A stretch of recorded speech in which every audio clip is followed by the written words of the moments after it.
आइए उर्दू कायदा सीखते हैं। हर्फ का इंतखाब कीजिए। अलिफ। अलिफ से अंगूर, अलिफ से अंडा, अलिफ से अनार।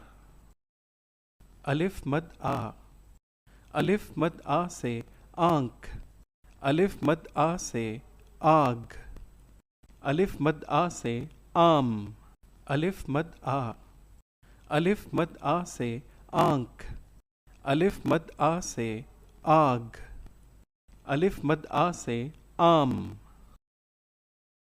बे।